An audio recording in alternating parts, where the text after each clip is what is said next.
Pensar direito. Existe vida inteligente na advocacia.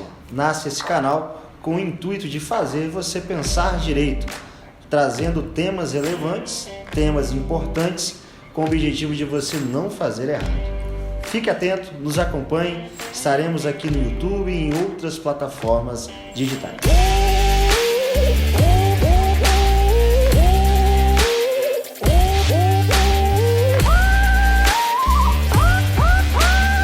Helder, ele vai se apresentar, mas é especialista em direito tributário, em direito de família.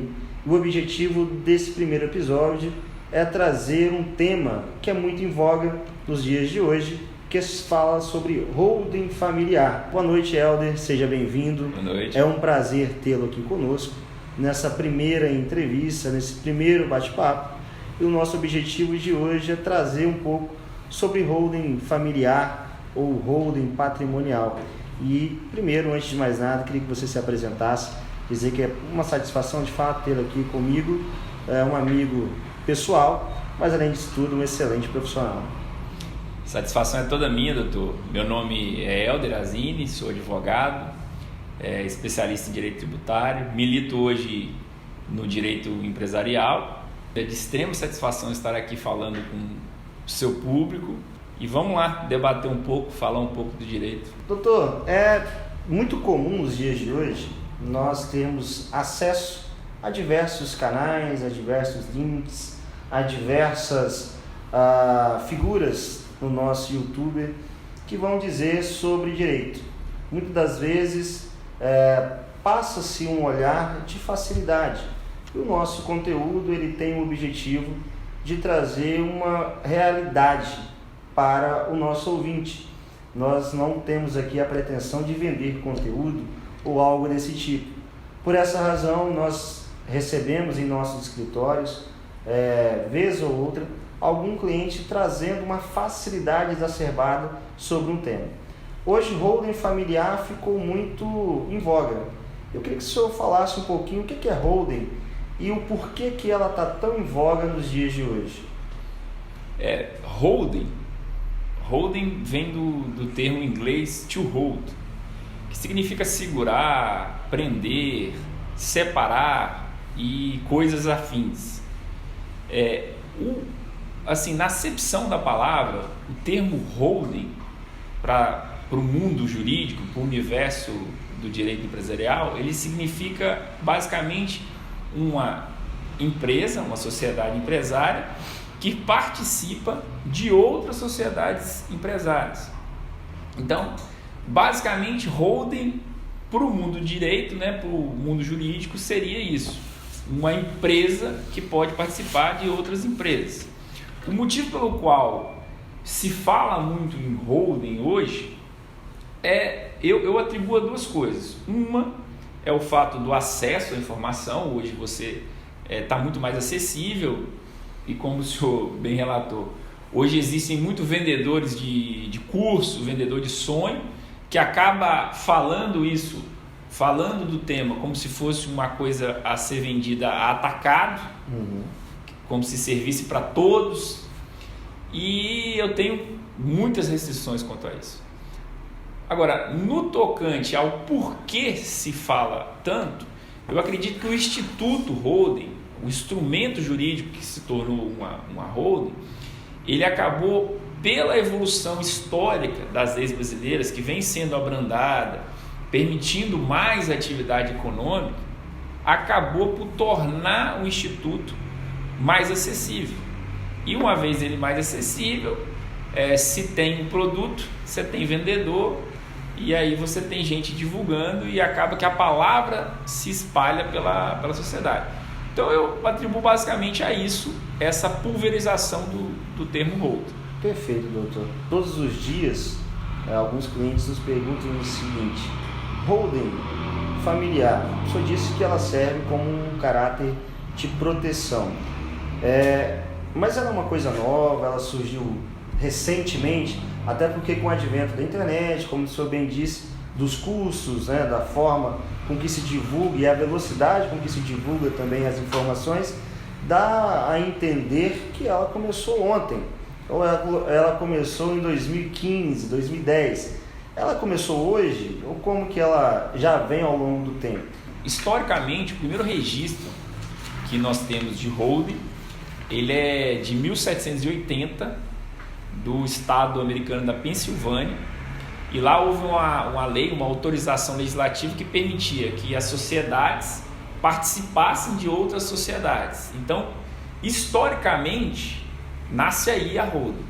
A nível Brasil, a holding ela veio com a lei de SAs, então, que é datada de 76. Então, desde esse período já existe o Instituto Jurídico da Holding.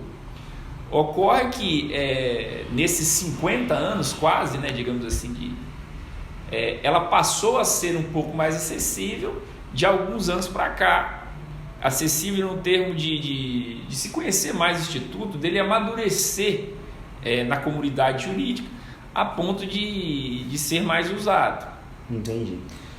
Quando nós falamos de patrimônio e nós falamos de um planejamento sucessório, porque ela tem esse caráter, né? E falar de planejamento sucessório não teria a possibilidade de falar no dia de hoje, porque é um tema amplo. E nós que gostamos dessa área de família, falar sobre planejamento é algo que demanda um certo tempo.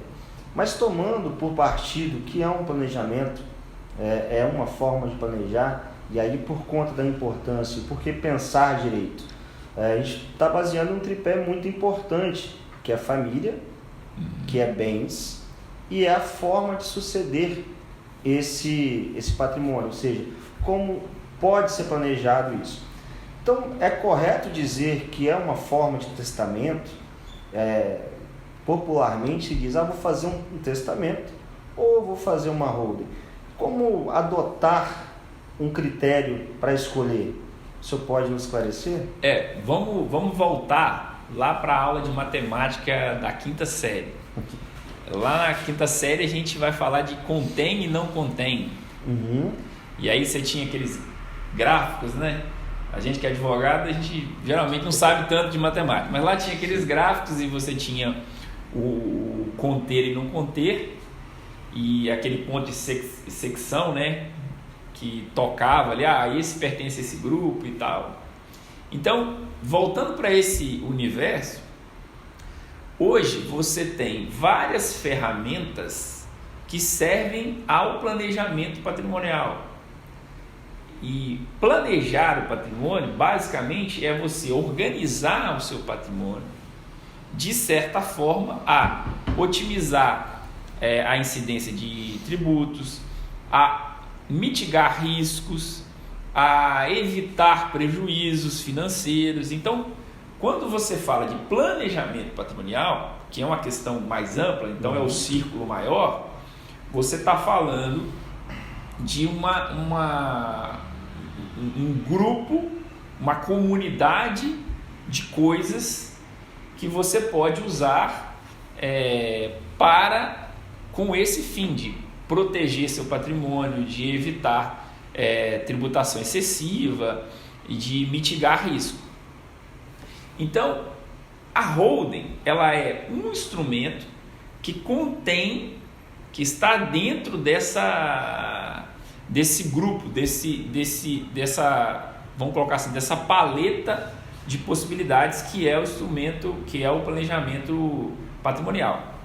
Especificamente falando de sucessão, e aí falando de planejamento sucessório, quando você vai planejar como os bens vão sair de uma geração e passar para a próxima geração, você pode usar a holding, assim como você pode usar a doação, assim como você pode usar o testamento. Então, quando você me pergunta, holding é uma forma de testamento? O testamento que a gente vê nos filmes, os americanos lá, que o cara doa para o cachorro, para o gato, para o macaco, ele não existe no Brasil, essa possibilidade não existe. Você não tem como doar para um animal do seu patrimônio. E o testamento, marcadamente, ele respeita uma série de regras do Código Civil que são relativas à sucessão que acabam por tornar ele mais engessado, mais limitado. Então, o testamento é um instrumento de planejamento patrimonial e sucessório, assim como a holding.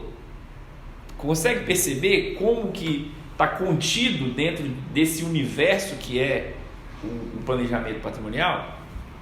Então, se você perguntar, a holding e o testamento são a mesma coisa? Não. Eu acho que eles, por vezes, vão buscar o mesmo objetivo, que seria essa transição de patrimônios de uma geração para outra. Né, em termos de família. Agora, dizer que é a mesma coisa, não. E quando é usado esse termo, possivelmente a pessoa estava comparando com as possibilidades e os benefícios que a holding proporciona em termos de transição, que possui o testamento a nível de outros países, como os Estados Unidos. Essa liberdade, entendeu? Então, talvez daí derive essa comparação. Agora, desenganadamente, holding não é um testamento. E nunca pode ser levado a ideia de que holding vai servir para burlar uma situação de sucessão patrimonial que está descrito, que está previsto na lei. Que talvez seja a ideia de quem criou esse comparativo. Eu vou fazer uma holding, que aí eu deixo meu patrimônio para quem eu quiser. Eu deixo para o cachorro, para o gato, para o meu filho, para o meu amigo, para quem quiser. E não é assim, você tem limitação. Nós temos a legítima, que é do Código Civil, mas que aí seria uma discussão para outras séries. Perfeito, doutor. E de fato, quando nós falamos sobre testar, e por que eu provoquei o senhor sobre o testamento, nós vivemos num país hoje cuja incidência de tributos é muito alta. Quando nós falamos de holding, é uma forma de burlar a questão tributária, ou seja, vai me favorecer, é uma evasão fiscal, é legal, não é? Até porque talvez o nosso ouvinte, ou as pessoas que estão nos assistindo, tem por objetivo querer planejar de uma forma legal e não correr riscos fiscais. Por isso que a pergunta vai nesse sentido de, é uma evasão fiscal? Traz alguma consequência eu planejar através de uma holding familiar? A holding, o Instituto Holding, ele é previsto na lei de SA, datada de 1976. A questão de você, eu cometo evasão fiscal ou não cometo evasão fiscal quando eu constituo uma holding, isso tem a ver com o abuso de forma. Se você se não há propósito negocial no que você vai fazer, e se você está utilizando a holding para ocultar patrimônio, para tentar de alguma forma burlar o fisco, você vai incorrer nas iras da evasão fiscal. Agora, da mesma forma que o carro é um objeto, um bem jurídico lícito, que se você tiver uma carteira você pode comprar, mas depende de como você vai usar. Por exemplo, se você bebe e dirige um carro e atropela e mata uma pessoa, você está abusando da forma de usar no carro. O mesmo ocorre com a holding. É um instituto jurídico previsto em lei que você pode usá-lo de forma a colher os benefícios desse instituto jurídico. Todavia, se você abusar da forma, se você não saber de como usar, a forma de usar esse instituto, você vai incorrer em alguma penalidade. Então, o mais importante que eu acredito da resposta existe previsão legal. Agora, a forma como você vai utilizar que vai dizer se você vai sofrer uma pena ou não por conta daquilo. Ou seja, é necessário pensar direito. Seguindo nessa linha, doutor, quando nós pensamos direito e nós vamos analisar esse instituto, essa previsão legal sobre a holding patrimonial. No direito a gente tem uma máxima que tudo depende, não existe uma receita de bolo, correto?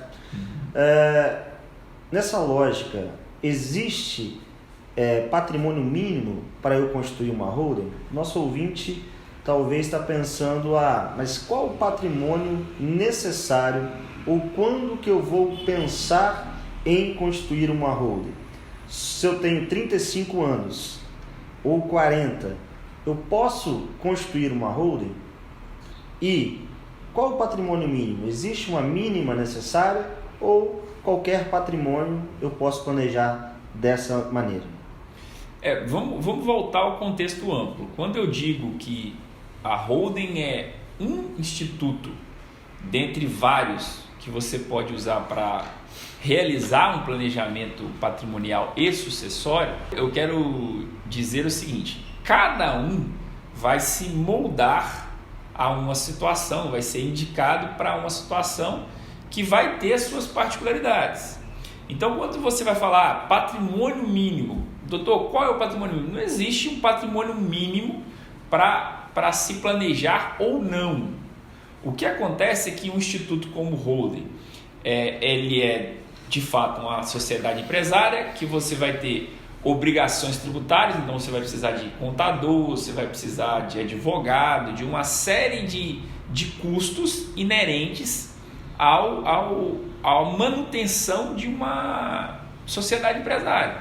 E aí quando você vai botar na ponta do lápis, você vai fazer esse comparativo, alguns patrimônios, alguns acervos patrimoniais, digamos assim, não vão justificar o investimento no instituto. Então, quando você diz a partir de qual patrimônio, não existe um número que eu digo mágico, mas dentro da experiência que eu tenho, a partir de R$500 mil é plenamente possível você usar o instituto.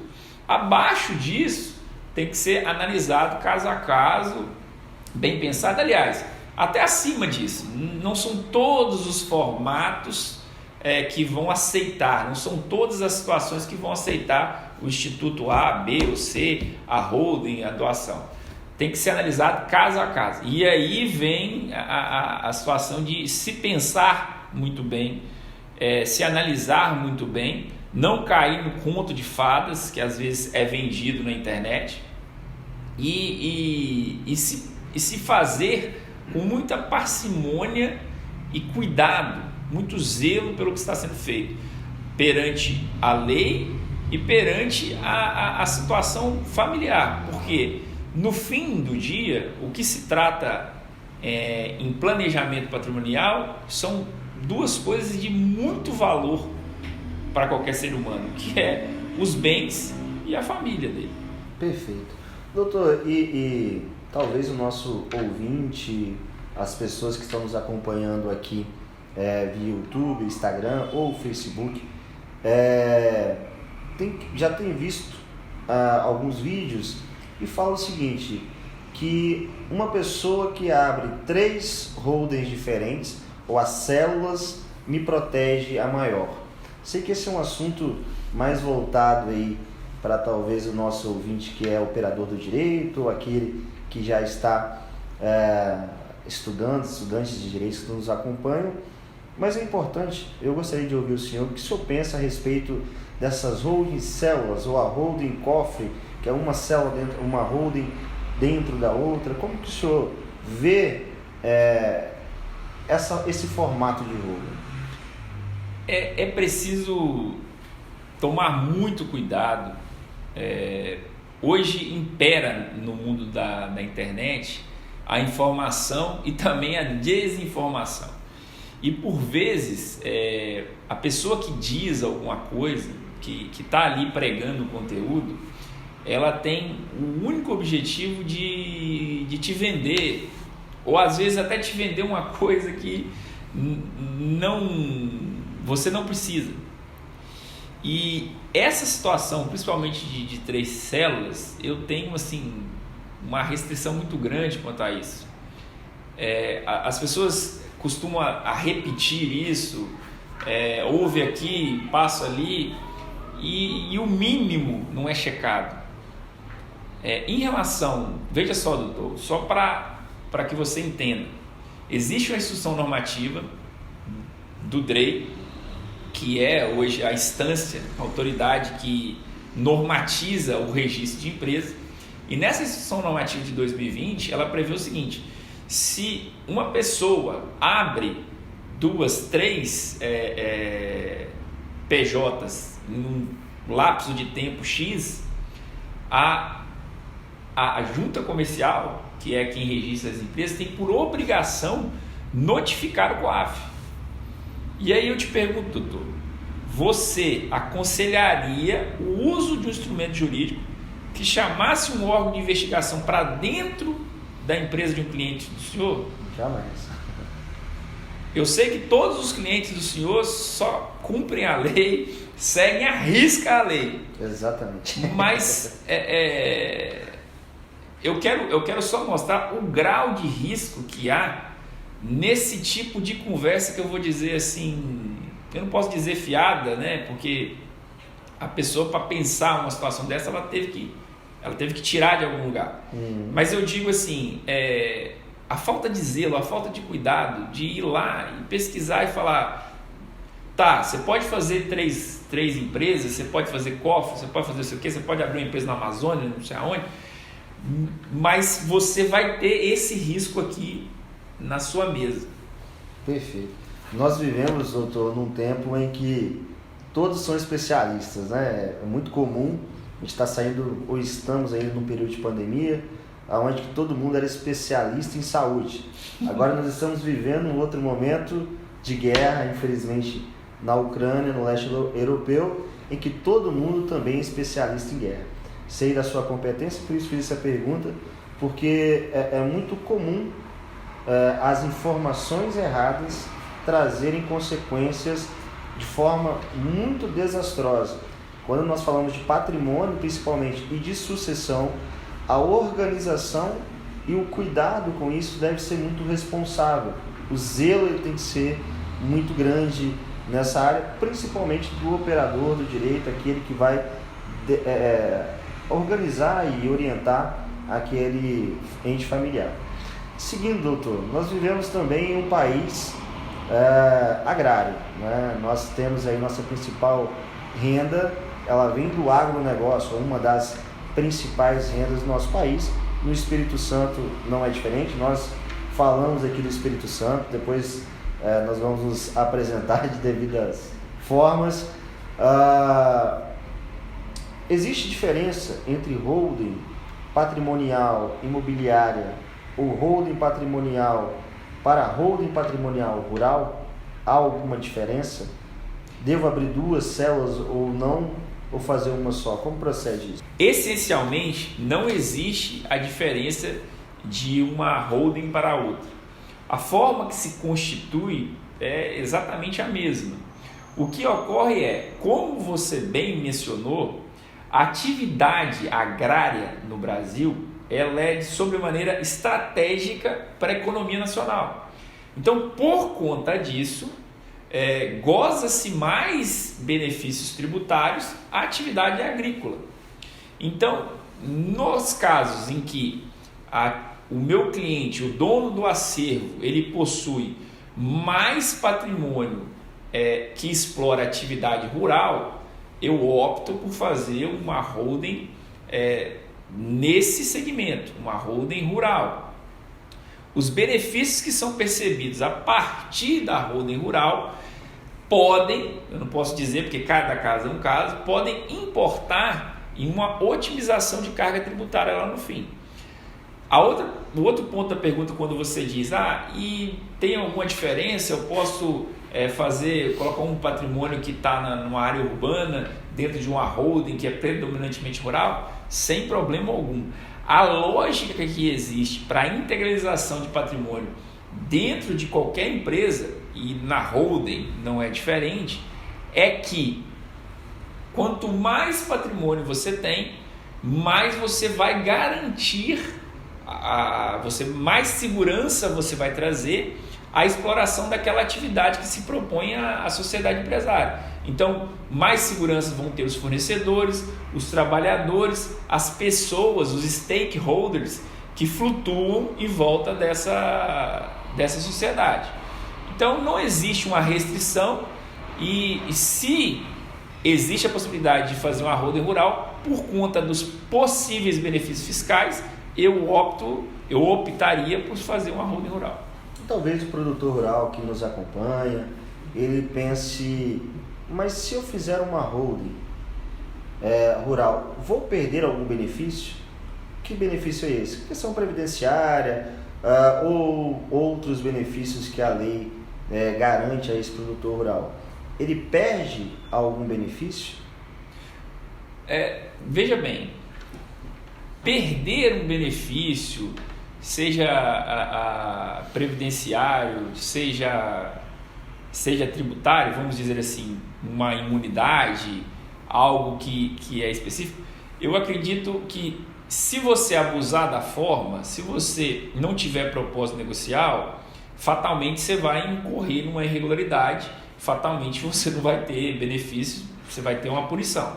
Sim. Da outra forma, se você não planejar a sua atividade, você não fazer um planejamento tributário, aí é um planejamento tributário, um planejamento previdenciário, você também pode perder, pagar a mais ou deixar de ter um resultado se você não planejar essa ação.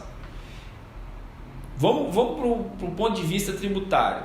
Hoje, a pessoa física, produtor rural, ele, por conta da sua fragilidade, da sua hipossuficiência, ele goza de alguns benefícios a níveis fiscais.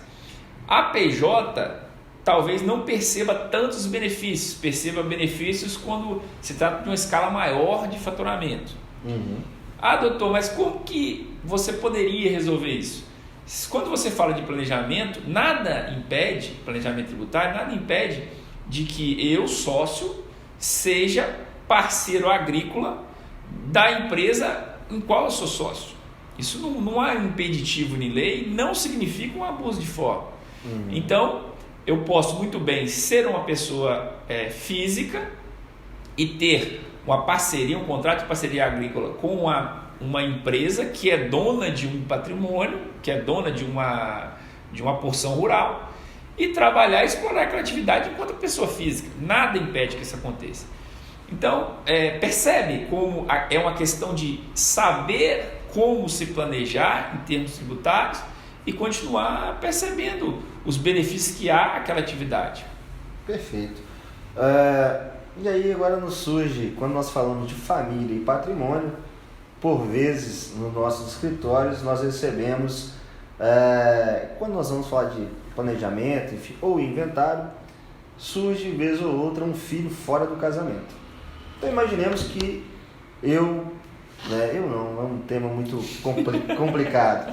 Um terceiro, o seu Zé. O seu Zé fez uma holding e essa holding do seu Zé já instituiu, fez todo o planejamento, todos os regramentos, obedeceu a lei. E após o falecimento do seu Zé, surge o seu João. O João é um filho perdido do seu Zé. O seu Zé era muito namorador. Nesse exemplo específico, lógico que a gente está falando de uma forma aqui mais descontraída, mas o que eu faço? A holding ela faliu, perdeu a sua característica ou não? Ela vai ser aproveitada e eu tenho como organizar essa questão de um filho que apareceu pós a morte do pai. Eu entendo até que esse seja um benefício colhido pelo planejamento via holding. Por que eu digo isso?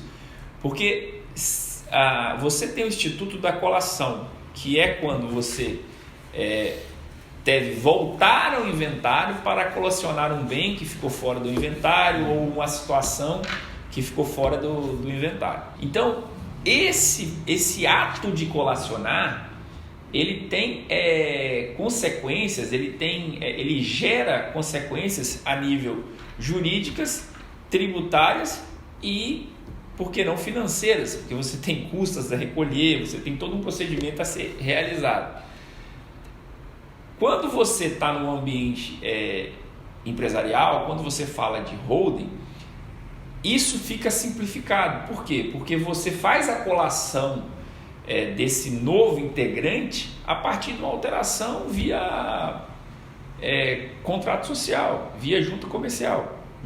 O que facilita, o que agiliza em termos até de pacificação entre os herdeiros. Do ponto de vista sucessório, há que se observar o que prevê o Código Civil para sucessões. Então, se você tem legítima, se você tem colação, se você tem fração, quinhão, você deve obedecer isso.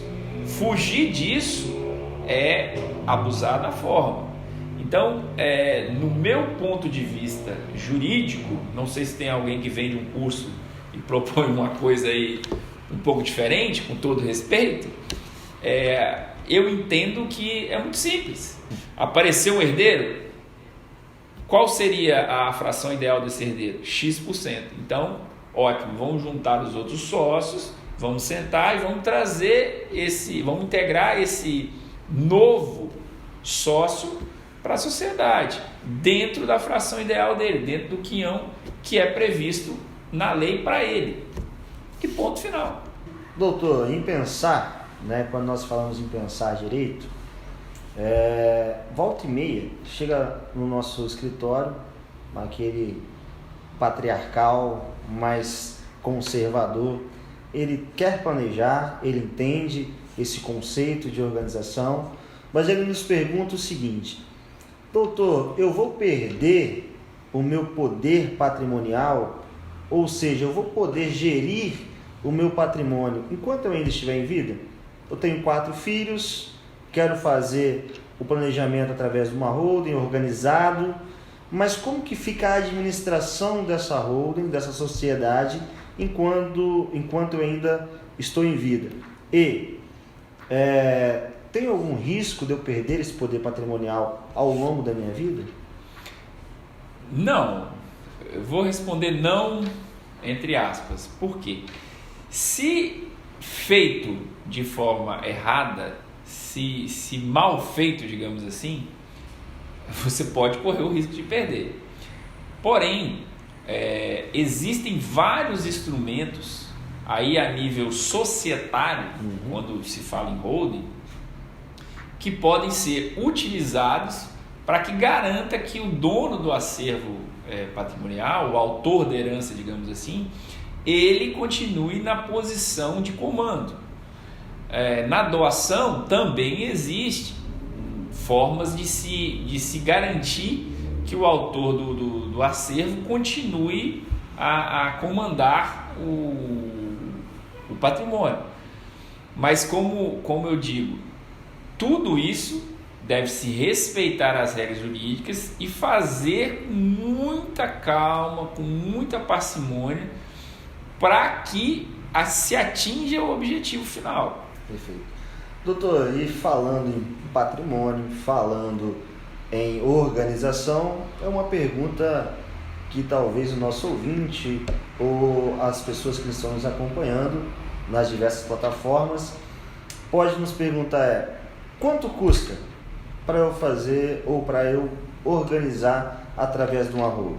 É caro? É vantajoso? O senhor tem esses cálculos em mente? Ou poderia nos dar um exemplo?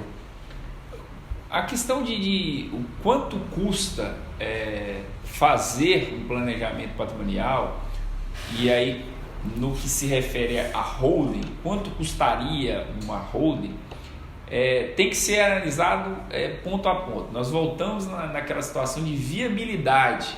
Se é viável fazer um planejamento para o patrimônio A, B ou C. Sempre será viável fazer o planejamento. Agora, qual será o instrumento a ser utilizado para aquele acervo é a questão X a ser desvendada perante ele. O que eu vou dizer a você é o seguinte, que no contexto de um inventário, você tem muito mais custos como, vamos colocar como exemplo o inventário em cartório. O inventário em cartório, que parte do pressuposto de que os herdeiros estão pacificados, que não há briga, de que já se tenha um esboço da possível partilha, você vai gastar na média de 10% a 15%. Ah, doutor, mas da onde vem esse gasto? Olha, só o imposto, o ITCMD, que incide sobre a herança, é de 4% aqui no estado do Espírito Santo. No Rio de Janeiro chega a 8%, no Pará chega a 8%, em Minas é 5%. Então só por aí você já começa a ver o quanto de gasto. O gasto com o advogado. O advogado ele pode cobrar até 5%, 10%, conforme a tabela do OAB, do próprio patrimônio. Aí você tem despesas com cartório para ser escriturado, depois parte-se o patrimônio, tem despesas com registro das propriedades. No final da conta vai dar de 10% a 15% do patrimônio a ser inventariado. Quando você parte com um ambiente de planejamento, você consegue estudar quais seriam os pontos, quais seriam os atos ali que vão incidir tributação ou que vão ter algum tipo de custo, e a partir dali você evitar que aquele fato ou aquele ato aconteça e que seja gerado uma carga tributária de alguma forma. Então, quando você planeja, você evita esses gastos ou começa a tratá-los para diminuir o custo inerente àquele ato. Nesse prisma de pensamento, eu entendo que se planejar é um investimento, porque você vai conseguir gastar muito menos. Eu, de forma prática, você perguntou da prática, eu de forma prática já vi planejamento que não custou nem 5% do valor da herança. Então, dentro dessa visão, acredito eu que é muito mais barato, se escolhido a forma certa de fazer, um planejamento. Agora, repetimos, se feito de forma errada, se abusado na forma, ele pode causar uma ilusão momentânea de que ele tem 0 de custo e no futuro ele pode trazer muito mais consequências. Doutor, um outro detalhe que eu acho importante frisar quando a gente fala de inventário 15%, 10%, nós estamos falando do inventário que é pensando num dia lindo. Num dia de sol. Quando você vai para um inventário judicial que tem briga, eu vou dar um exemplo para o senhor. O inventário do meu avô. Meu avô morreu em 92. Até hoje o inventário não terminou. Então, e isso é a realidade da maioria das famílias brasileiras. Cai-se no inventário, são 20, 30 anos. Aí, meu amigo, os gastos, os custos ficam explosivos. É coisa de 50%, 60% que a família perde. A família às vezes perde tudo para conseguir pagar dívidas fiscais que foram geradas pelo próprio acervo, pela própria herança. A dilapidação do patrimônio por um litígio é algo de fato palpável, né? Nos nossos escritórios isso é corriqueiro. Muitas vezes a questão de herança ela se torna uma questão muito mais emocional do que propriamente racional. Às vezes o irmão briga com o outro por uma questão mais interna, emocional. E aí vem a pacificação. E por isso que o nosso primeiro episódio não poderia ser outro assunto a não ser esse que é a holding, que é um planejamento, que é uma das formas, né, doutor, do planejamento que vai trazer um benefício de pacificação. Porque nenhum pai, de fato, gosta de ter o filho ou os filhos se engalfiando, brigando. Inclusive, em muitos dos casos, mostra um tema do nosso dia a dia que provavelmente a grande maioria já teve o desprazer de passar. Seguindo nessa linha das desavenças, não que nós gostamos de desavenças, eu penso como o Dr. Helder, nós temos uma visão inovadora no direito, dizendo que nós só litigamos o máximo, ou o necessário, né? Litigamos o mínimo, na verdade, porque o bom é quando você consegue resolver, trazer para o seu cliente a segurança jurídica. Mas nesse condão ainda de desavenças, nós vivemos numa sociedade familiar, onde que muitas das vezes você tem lá a figura do genro, da nora, você tem outros atores, o neto, e eu gostaria que o senhor pudesse me dizer, dentro de um planejamento sucessório, um indivíduo casado em comunhão parcial de bens, qual é a participação dele na holding? Ou seja, eu tenho 4 filhos, esses 4 filhas foram casadas ou são casadas em comunhão parcial de bens. E eu determino então que eu quero planejar o meu patrimônio através de uma holding familiar. Porém, eu não gosto dos meus genros. Todos eles eu não gosto. Existe uma forma do pai proteger as filhas? Porque sabemos que em caso de um divórcio, ela não herda a questão de herança, mas o patrimônio adquirido ou vendido ou alienado ao longo do relacionamento ali pode participar. Tem como blindar a sua filha? Eu não gosto do genro. Genro, eu não quero saber do genro. Eu quero saber, eu consigo proteger essa filha ou não tem jeito? Uma vez que eu fiz a holding, esse genro, independente, ou melhor, se comunhão parcial de bens, ele participa da questão da holding familiar, dos frutos dessa holding. No que tange a formação de uma holding, como ela é uma sociedade empresária, você tem que ter o ânimo societar. Quer dizer o quê? Você tem que ter a intenção de estar associado a alguém.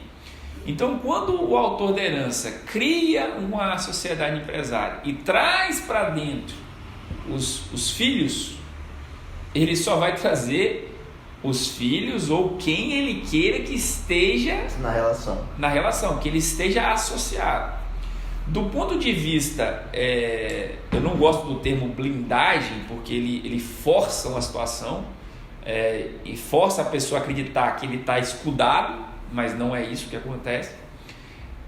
Do ponto de vista de proteção do acervo patrimonial, digamos assim, você tem mecanismos de direito contratual e direito societário que permite que você sequele aquela cota. Então, imagina que um pai trouxe um filho para ser sócio e aí ele disse o seguinte: se você não pode doar para ninguém, você não pode dar em garantia para um banco e você também não pode passar isso para alguém.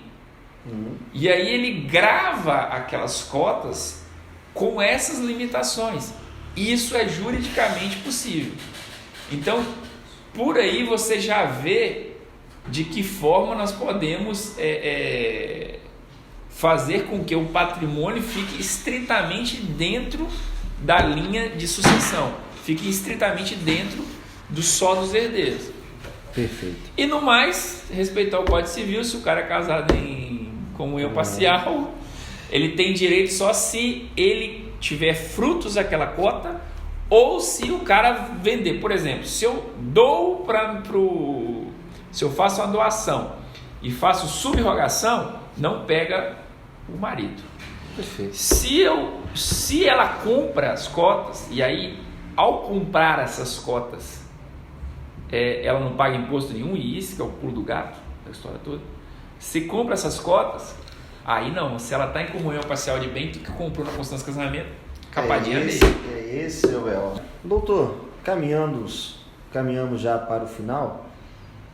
As relações familiares hoje são muito complexas.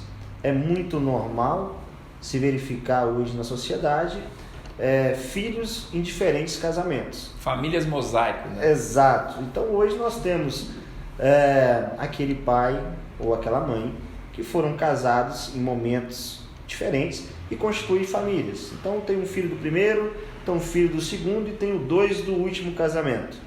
como que eu posso organizar isso dentro de uma holding? Existe essa possibilidade? É uma melhor organização dessa forma? Lógico que cada caso é um caso, como o senhor bem disse. Mas como que eu faço neste caso específico? Quanto a esse tipo de cenário, em que você tem famílias mosaicos, né? Os meus, os seus e os nossos, a primeira coisa que deve se observar, e com muita responsabilidade, é o que diz o Código Civil e as regras de sucessão. Ok? A partir do que diz o Código, nós traçamos os quinhões, os formatos, quem vai ficar com o que em termos de quantidade e possibilidade, e a partir dali se prepara a recepção desse planejamento. Então vamos colocar de uma forma mais casuística. Eu tenho um pai e uma mãe, e aí eles constituem essa sociedade, integralizam o patrimônio da sociedade com os bens, ótimo. Então 50% é de um, 50% é de outro, beleza. A mãe tem 2 filhos do primeiro casamento, o pai tem 2 filhos de outro casamento, então 4. Esses filhos, eles respondem aos 50% de cotas do pai e 50% de cotas da mãe, ok. E quando você tem um filho em comum dos dois, esse um filho em comum vai concorrer nos 50% do pai e nos 50% da mãe, segundo o Código Civil. A partir dali, você tem um mapa de divisão. E aí você traça a divisão e separa as cotas conforme a divisão. Perfeito. Doutor, primeiro agradecer a sua presença. De fato, foi muito esclarecedor. É um conteúdo que ele é amplo.